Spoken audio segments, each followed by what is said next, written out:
But before we get into it, we've got to find out who the special guest is. Yes. And Fifi surprises us every single week with a very special surprise. So far, it's been people all that I like, all that I love. Today we have another surprise. Are they here? Because I feel like you've not done the same preparation as usual. Really? Usually you close the blinds, and I don't like the blinds being closed. Oh, I forgot. No, don't close them. I don't like... No, Fifi, I don't like the blinds closed. Fifi, I'll close my eyes. No, I'll close my eyes. Don't close the blinds. Just close the blind. I don't like them closed. Relax. She basically makes it like a weird little secret cave. I don't like Oh, it. stop being a weirdo. Right, I'm going to get them. Okay. Any ideas who you think it is? I think it's Noel Gallagher. Well, I have emailed him. Oh. But he's not got back to me. On the email to Noel Gallagher. I see. Okay. I doubt it is him, though, because he won't do Radio 1 because we don't play him. So he's like, whole argument is I'm not coming on your show and doing you no favours because you don't pick any of my songs to play on the radio. Yeah, I'm ready. Shall I close my eyes? Close your eyes. Okay, let me get a special sound effect ready. Okay. Here we go. Sound effect are ready. Joining me on the podcast today to be my special co-presenter, we have... Open your eyes. Oh, my God. Oh, my best friend in the world, Aimee Phillips! Oh, Aimee! Surprise ever! Oh! See you every day! Yay! Yay!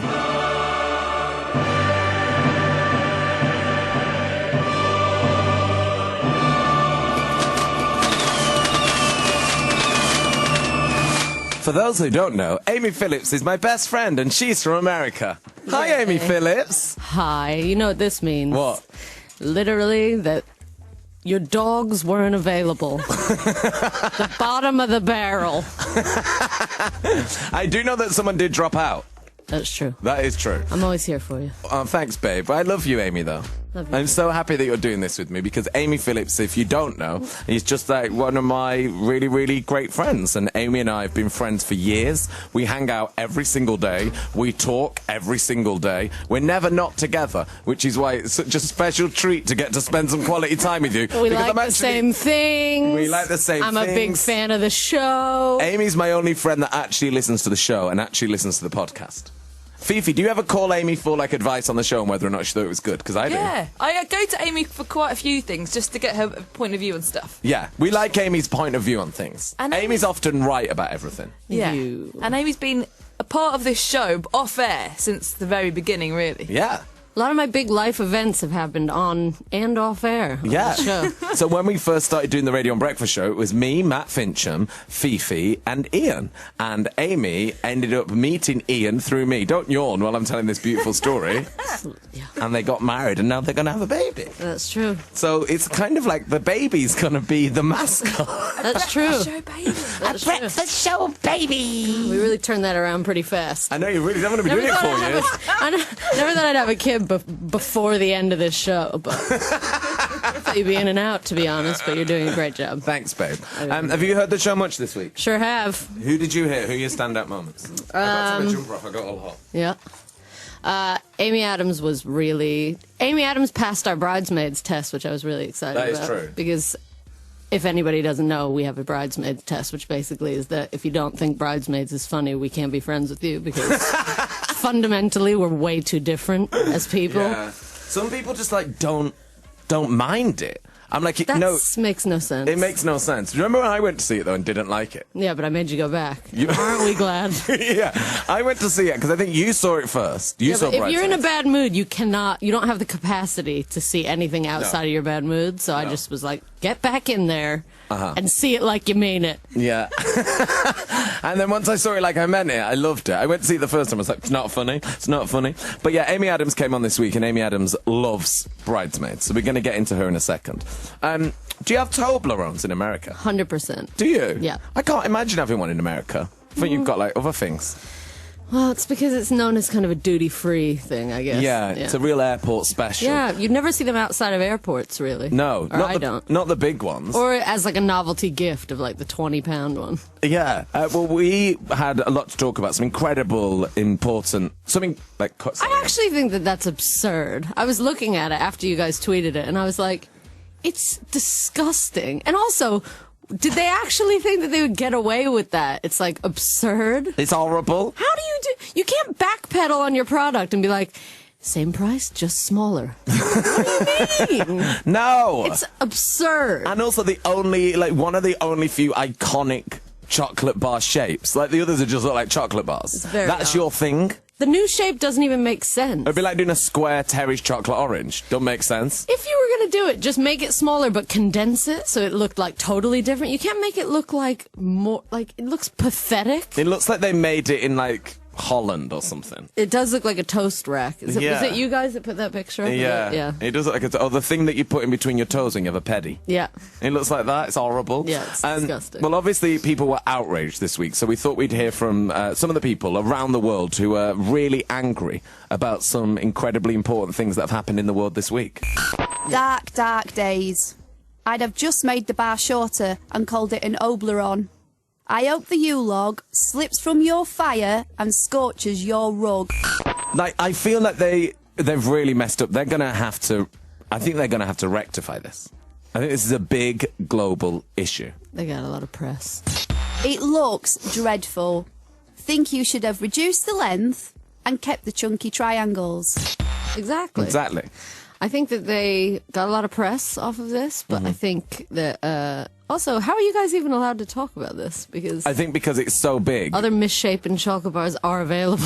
They are. Nothing else is like that, It's a big story. It's very topical. Yeah. I think that, like, it's a big press story, and they probably knew that people would freak out about it. But I think, actually, how are you going to ever be able to trust them again, even if they do fix it? What if they change it again? Then we'll never know. We need some consistency in this world more than ever right now.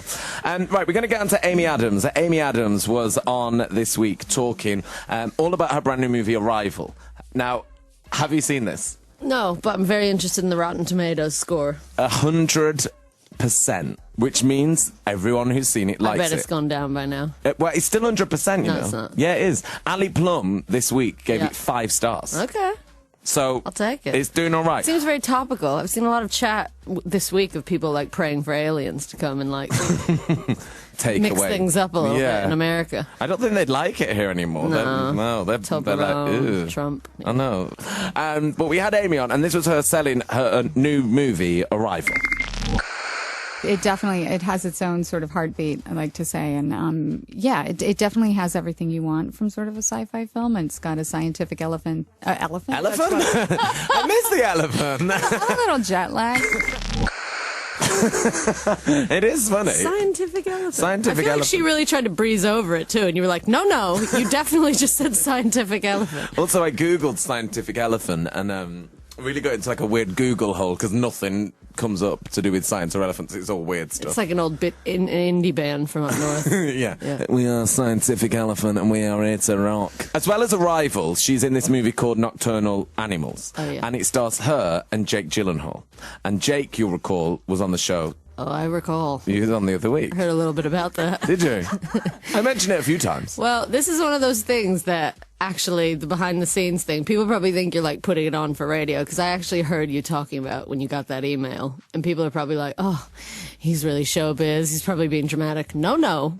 Called me screaming like a 14-year-old girl, like as if a 14-year-old girl got an email from Jake Gyllenhaal, and actually screaming and all weekend messaging me going, we need to talk about the response. Are you free? And I'd be like, yeah, I'm just in a doctor's appointment having a scan and just making sure that my baby's heart is still beating. He's like, okay, we just need to talk about this response to Jake Gyllenhaal. So just give me a call when you're done. Yeah, I'm like, the heart's still beating, by the way. Thank you. But I'll get on that. I'll draft a couple. Well, it was a big moment. I really fancy him. I know, but I think people would think that you're being like, it's a funny bit for radio, Yeah, but well, I actually pretend I'm you're like, excited. you get really red and actually couldn't think about anything else all weekend. Do you think he could be my boyfriend? No. Why? I just feel like you want different things, maybe. What does he want? I don't know. I like that he brings Pair of his boobs. dog over to England. That was nice. I feel like you two have some common ground there. Uh-huh. I feel like compared to some of your other fantasy boyfriends, this is a little closer. Come on, like who? I was thinking the other day about when you were going through your really heavy James Franco phase. Yeah. And I mean, it was really heavy. Like, it's not like a funny thing. It was like heavy. And there would be like despair, really bad moods and sadness. But we saw him one time at a Beyonce concert. And we were sitting near him, and you were like, oh my God, what do I do? I need to talk to him about something. And I remember vividly the fact that because he's so pretentious, he had a paperback book in his back pocket at a Beyonce concert. Cool. I'm sorry, we got to talk about that for a second. He was at a Beyonce concert reading a book. Right. He wasn't reading it. It's his prop. So I said to you, okay, this is going to be your in. I'm going to go behind him, and I'm going to look and see what book it is, and then we're going to Google it, and we're going to read the synopsis on Amazon or another book retailer. So we're going to read and see what this book is about, because I'm sure it's something really left, that there's probably like 10 copies in print, and it's some, like, you know, elderly sociologist that's written a book about, you know, ancient Greek philosophy as it relates to art or something. So I was like, we're going to read the synopsis, and then you can casually go up to him and be like, I've read that. Oh, I love Dr. Cooper from, you know, like, just that you would be able to read it and pretend, but then we couldn't read it. But I vividly remember walking behind him and looking to see, like, she had to tilt and look at James Franco's ass to see the book in his back pocket. He's very short, by the way, so very it's not short. as easy as you think. His legs are tiny. Yeah, I mean, she really had to keel over that. That was actually the beginning of the end of your love affair, because you were like, oh, he's short, forget it. I'm like, cool, 3 years of my life wasted sitting on the phone with you crying. I really think he's my husband. I'm like, too short, forget it. Do you know that Rihanna, who used to do movies here, went and spoke to James Franco about me? Oh, God. Listen to what she said. She took a picture of me where I look insane as well. James, this is Nick Grimshaw. Quite a picture. He is Radio 1's breakfast DJ. He really fancies you. He has a real He's thing got a for real you. sultry look. Yeah, he is. What do you think? Would you go on a date, maybe? Something like that? Yeah, if he looks like that all the time, I'm going to say no. Have you got a message for Nick Grimshaw? Maybe it's time for a new headshot, Nick. Yeah, well, maybe the stars will align, Nick. Maybe the stars will align. And they did. And they did. Actually, they aligned one other time when it was a time when I picked you up and you had overslept for a party that we were supposed to be going to, and you didn't wash off your self-tanner, and you came outside in a suit that was the exact same color as your skin, like a pumpkin, and you were like, can I go like this? And I was like, genuinely no. And you were like, well, you also had a hair mask in, so you had greasy hair, completely orange skin, like that thing before you wash the self-tanner off where your skin looks insane and dirty. And you were like, well, I don't care, I'm just going to go. No one I care is going anyway. Like, no one I care about is going anyway. And I was like, oh, okay. And I remember sitting in the car with you just like looking at your greasy face. And then the first person we saw at this party was James Franco. So the stars aligned. They did align, and it was a big no from James Franco. So that's why we moved on to Jake Gyllenhaal. I might set my sights too high, maybe. But we had Aimee on talking about Jake and working with Jake, and they are both in a movie with Tom Ford. Have you ever met Tom Ford, Aimee? No. Well, Tom Ford, I said, is probably, like, well uptight. Like, what do you wear when you go and meet Tom Ford and you're going to work with him on day one? You know, I think you assume that Tom Ford's going to be like that. Right. He is not. He might be silently judging, but he'll never tell you. He will never tell you. So I always felt very comfortable with him. But before I met him, I was out running errands, and they're like, Tom can meet you today. And I was like, oh, and so I ran to I literally called my stylist, which I've never done in my entire career, and been like, I need to borrow something. I have nothing nice enough to wear to meet Tom Ford. I have never borrowed clothes outside of my job.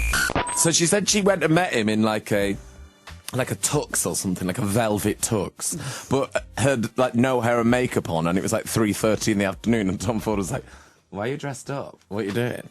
I know. I feel like if you just roll with actually what you look like, those people will end up using it for inspiration. Anyway. Yeah, she's so That'd arty. just be She looks you, like girl. rubbish. Jake said that when he went to go meet Tom Ford for the same movie, he wore Tom Ford jeans, which I think is kind of a little bit naff. Oh my God. So he said he cross him off the list. That's not your husband. He would never. Sorry, JK. But he said he wore like Tom Ford jeans, and Tom Ford knew that they were Tom Ford jeans from the denim alone, and he was like, they're last season. God, give me a break. I know. Which leads me on nicely, actually, speaking of James Franco and Jake Gyllenhaal, to the fact that we've decided this week I'm going to join a dating app. Right, I heard about this. This is going to happen. Because I feel like, I think it's old-fashioned not to be on it.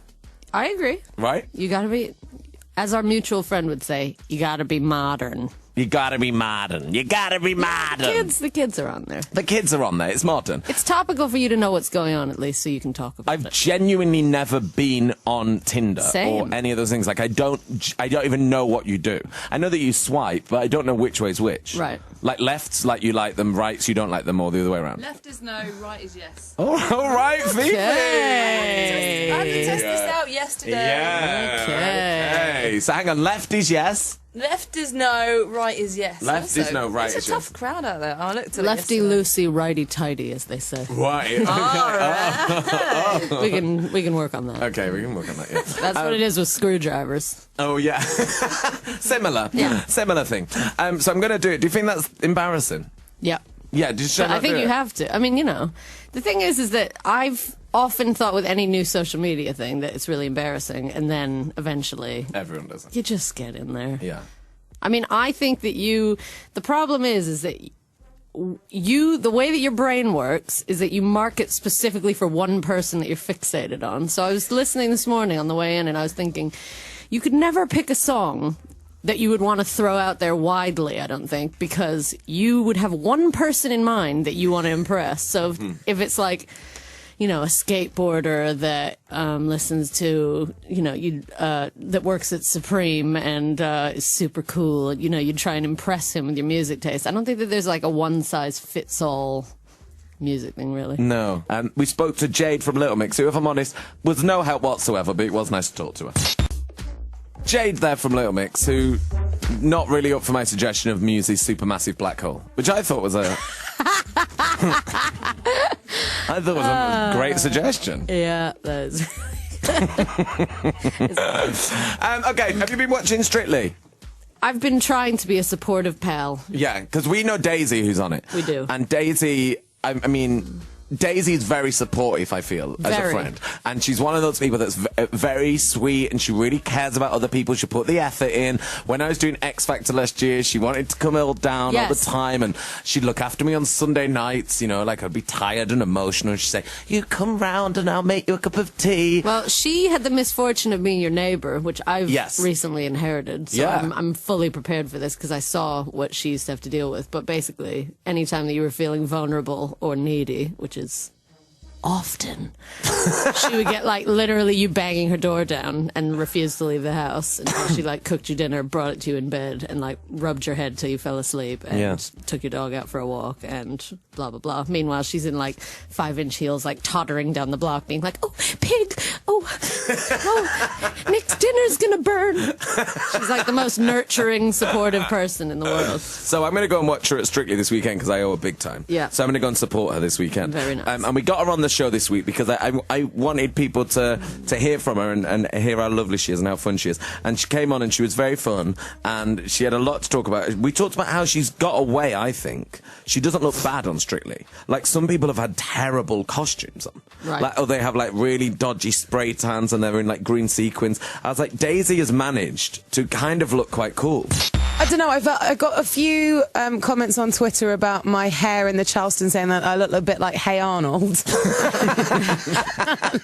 You did look a little Hey Arnold. I did look a little Hey Arnold. Yeah. She did look a little Hey Arnold. It wasn't a massive look for her. The thing about Daisy is, and this is what I told her after she was really actually genuinely upset about being in the bottom two. And I was saying to her, people just want her to look like Daisy. That's what it is. She does it really well. Mm-hmm. She looks great in clothes. She's slamming. Her body's outrageous. A cool thing is when you go on vacation with her and you stand next to her and you look at her body and then you look at yours and you're like, confident, cool. Feeling good. Feeling great. So she just looks good in clothes, but her hair, there's a reason why everything's designed the way it is, because it's perfect. Uh-huh. So I think people maybe just didn't know quite what to do when she looks not like Daisy. Yeah. Because she's so Daisy, Yeah, when Abby Clancy won. Yeah. Abby Clancy is like that in Daisy. They always look the same and like themselves and gorgeous. You get what you want. You won't want to see Abby Clancy with her hair in pigtails. No. It'd be mad. Yes. Whereas someone like Rita, you don't want to see her in the same hairdo twice. Exactly. Oh, sorry, should I say the same wig twice? Well, good luck. She's hard on those wigs. Something that she told us on the show, which I loved, was that although she gets on with everyone on the show, Judge Rinder is not a fan of something to do with Daisy. Oh, Judge Rinder's so brilliant. He's so funny. He hates my shoes. He absolutely hates Daisy's shoes. Well, that's obviously... This is a thing that, despite the fact that you love Daisy unconditionally, you've always been a very supportive friend as well, you do get mad at her. I do get mad at her about the shoes, yeah. She loves a combat boot. She wears, like, chunky boots like she's going to climb a mountain. If you're so jealous and you're so furious, because if you were a woman, you would be wearing, like, a fishtail gown and, like, 5-inch towering stilettos at all times. Like, that, in your mind, you're like, if you had that to work with, and then she shows up in combat boots, and you're just like, ah! She sometimes looks like she's going to, like, plant a conifer. And I just think, Daisy, come on, throw them shoes out. She had her ones on the other day, and she said that Judge Rinder literally won't look down now at her. See? Well... He doesn't even want to see them. I know. Yeah. Well. Professor Brian Cox, we asked you to send loads of questions in. And Amy's question was, why does your wee smell when you have asparagus? What I do know is there's a genetic answer. Some people can't smell it and some people can. Oh, really? And it's a difference in the sense of smell. It's not that some people's wee smells and some people doesn't, but some people can't smell that asparagus smell. Wow, so everyone's wee smells the same after asparagus. Some people can smell it, some people can't. Yes. Wow. Okay, well, I can, so explain why. Well, it stinks. Yeah, I know, but why? Yeah, but why is that the only thing? It makes no sense. Yeah, it just stinks. I feel like I got no closure on that. I'm going to have to do some further research on my own. Well, I'm going to go and see him on tour. He's going to be on tour. He's playing Wembley in May. Oh, yeah, let's do it. That's sick. I actually thought of another question yesterday. See if I know the answer. Okay, you're not going to. Come on. But I feel like this is a little bit more in his range with, like, bacteria and stuff. Actually, you won't really... Fiona will get this because she's a girl. We're taught to think that if you touch or sit on a toilet seat in a public restroom, you're going to die immediately as a woman. So the amount of, like, gymnastics and, like, upper body strength or lower body strength and core strength to, like, do a kind of, like, squat while you're holding your bag and your coat and a coffee and whatever, just because you feel like it's been ingrained in your mind that if you touch that toilet seat, something really, So the girls really never sit bad's on toilet seats? No, you can't. You can't. Or you do this, like, elaborate procedure where you, like, fold toilet paper Yeah. and, like, put it on top. Yeah. And I just want to know, like, am I going to die? Because if not, I really can't be bothered anymore. I read something the other day that apparently by putting toilet paper on the seat, you're going to get more disease. Right. No, why? Absorbent. Because it just goes through. You're better off just crouching. But I don't know what we're crouching from. It acts as a What is conductor on for the that bacteria. toilet seat that's But that that's bad? what I'm saying. I'm like, surely... Whoever's touched this desk and then I'm touching it and going like this with my face, surely that's worse. Worse, yeah. Surely I always think that when people say, if you've not washed your hands, right? Not to get really graphic, but I always think, surely my hands are dirtier than the thing that I'm holding to wee out of. 100%. Right? Well, it depends on the day, I guess. Amy, I think that that's true, because you're like, Not live. You're not walking around, like, rubbing your bum all over, like, That's what I'm walls, saying. I'm like just the like- tube, the bus, like, but your What's hands on are. the toilet? I feel like he would know more What's about, on like, the toilet? bacteria, because people often say things like, oh, your dog's mouth is the cleanest thing in the world, or like, oh, a toilet is actually the cleanest thing in the house, your kitchen counter is that. I just need to know, when I went to Costa downstairs before I came up here. Other coffee shops are available. Right, and it was one of those things where there was no hook on the door and there was nowhere to put any of your stuff, and you're too hot and it's winter time and you've got a jacket on and a skirt, and you have to hold the skirt up and hold the coffee and hold your bottle of water and hold the jacket and not sit on the seat. And by the way, I'm 7 months pregnant, about to be, and I'm very weighted differently, so I'm like a crane with one leg up, with like my coat on the tip of my one foot and like trying not to fall. And then once in a while you actually skim the toilet seat and it's like you feel like you think about it all day. It can't be that bad. Get Brian Cox back on. Yeah, well, I Can might we have have him to on once a week? If we go to Wembley, I have a fantasy about like standing up during the Q&A at Wembley with all the spotlights on me and being like, "Hi, I have a really important question." But if you could email him, that would be great. Okay, so save me the embarrassment. I feel like that's really important. I feel like it would save everyone a lot of time. So It's the reason why there's a line in the women's bathroom, I think, always, and not the men's, because everyone's doing their prep. Or if they have touched the toilet seat, they're probably sitting in there coming to terms with what just happened and figuring out how to move on with their day without thinking about it all day. Well, Brian Cox didn't answer that, but he did use a wine glass to explain the universe.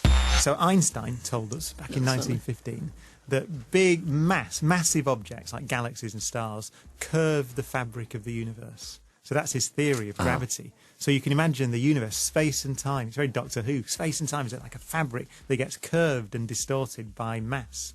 So that means that when you look out into space and there's big galaxy clusters with billions of stars, that it's like looking at something through a wine glass. So if you look at if you hold a wine glass up, probably not now because it's a breakfast. Not now, it's Monday morning. If you're holding a wine glass right now, call somebody. Tonight. Put it down and call someone. But you'll see that the image that you look through the wine glass is distorted. And you see that in the universe. And you can use that distortion to say, well, so how much mass do I need? I can weigh the universe by looking at the distortion. I'm not going to lie to you. I didn't know what he was on about. I don't care how much the universe weighs. I feel like we have more pressing issues, as we just discovered. Toilets. By the way, when we played that clip out just then, Fifi and Aimee just were still talking about squatting over toilets. I feel like it's important to break down these gender boundaries because there's probably a lot of stuff you don't know about. Although you do love a sit-down wee, but... I do like a sit-down wee. That's an exclusive, by the way. I do like a sit-down wee. You pretend like no. I do. I've genuinely never seen you in your house not sit down. Yeah, because I don't want to do a stand-up like wee to chit-chat in front of you. Oh, or in front of my friends. We've been down darker roads than that. Sad to say. But that's like a stand-up wee because I like to talk a lot and have everyone around the house. Yeah. If we're all in like my bedroom and I go for a wee, or someone's in the bathroom and we have a wee, I don't want to do a stand-up wee because I feel like that's a bit more gross than a sit-down wee. You also use it as a time to do admin, often Instagram. Catching up on emails, do a little scroll, draft an email. Also, if you're really hungover, you can't stand up wee. Like, I physically cannot stand for that long. But do you sit down at someone's house for a wee that you don't know that well? Yes. So if it's anyone's house... But it crosses your mind. Like, it's something that you have to think about. Every time, pretty much. I mean, like, it depends on the situation, I guess. But, like, yeah, it's someone's house. Would you sit down on Courtney Love's toilet? I mean, I don't know that there'd be a toilet seat on there. But, yes, probably. I imagine she's probably in a better place right now. Would you sit on Pete Doherty's toilet? Again, not sure that there would be the facilities. I think it's one of those toilet seats that definitely flops down. It depends. You can usually eyeball it, but just as a rule, in public, you're not sitting on the toilet seat. Planet Earth is back on the telly. And we love this. We love David Attenborough. There's not anyone that doesn't like this, I don't feel. I messaged you on Sunday night in an absolute panic, being like, it is crucial. Well, we liked it because it started with my favourite animal, who I think about quite a lot, actually. And when you're asked in interviews, like, which animal would you be? What animal do you relate to? What's your spirit animal? I always say sloth. Yeah. Because I love them. I think we have a similar body shape. Great lifestyle. Just like hanging out. Yeah. All a bit slow, taking things in their stride. But David Attenborough, be posher. Sloth. I know. Do you mean sloth? Sloth. Is that a posh thing, or does he just know something that we don't know? I don't know. I couldn't figure it out. Thing. I think it's a posh thing. Another one for Professor Brian Cox. Yeah. Is David Attenborough posh or just got one up on us? I did like the noises that the female sloths make when they are well up for it. That is the actual Jake Gyllenhaal email noise. I don't know if you've ever heard... I think I heard you say, but that is really, I mean... That's what noise I make when he emails. It's very accurate. Also quite what noise Fifi makes when she's at an indie gig.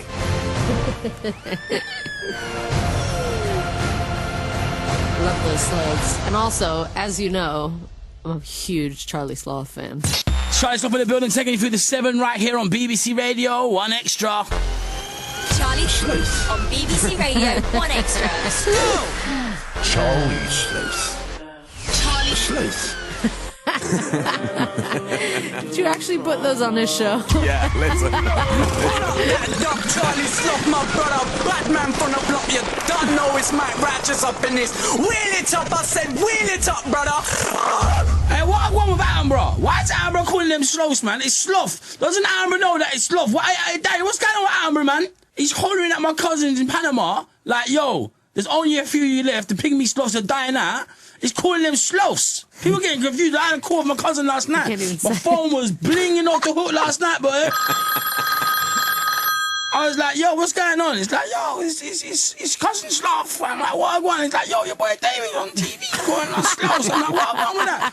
Gary, can you have a word? You got beef with David Attenborough? I ain't got no beef Have you with got Dave. beef with David Attenborough? I ain't got no beef with Dave. It's just like, I don't call him Dav. Do you know what I'm saying? I ain't calling Dave Dav. I love Charlie Sloth. Fantastic. Hey, what I want with Attenborough? Hey, what I want with Attenborough? Oh, Good stuff. I got wait to watch Planet Earth this week. Oh my God. Also, I'm actually devastated that I'm doing this week and not next week because we love to watch I'm a Celebrity. And it starts on Sunday. Oh my God, so that was ready genuinely for this. the only. I woke up the morning of the election and I was just like glumly scrolling through Twitter, and Anton Deck tweeted and said, "Well, on the bright side, I'm a Celeb starts on Sunday," and I think I forwarded it to you, and we were like, "Oh my God!" We made the sloth noise. That is the news that you needed this week. How's that feel as an American? by the way? Oh, great, loving it. Yeah. Oh yeah. Woke up this morning, 35 years old. Leonard Cohen's dead. Donald Trump's president, and I got a cold sore. So, happy birthday. Hey, happy birthday. Yeah, thank you. I have an actual birthday present for you. Oh, good. And it's this 14 seconds of audio. Just what you wanted. I'm ready to party with the best of them. And I'm gonna go down to the river. Literally, never gets old. Never gets Less old. funny. No, still good. Well, Aimee, thank you for joining me on my podcast this week. You're welcome. It's been a lot of fun, hasn't it? It really has. Next week on the show, loads of good people. Eddie Redmayne's going to be on. Ooh, We like him. Yeah. He's great. Yep. We also have Michael McIntyre on, who's very funny. Do you know him? Yeah, sure. No? Yeah? No? It's not for me.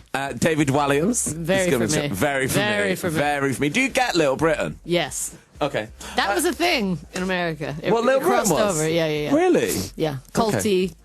Culty crossover comedy hit. Okay. Culty crossover. That's your You old can tell drag him name. that. Yep. Well, Aimee, thank you for joining me on the podcast. You're welcome. I love you. Love you. Bye.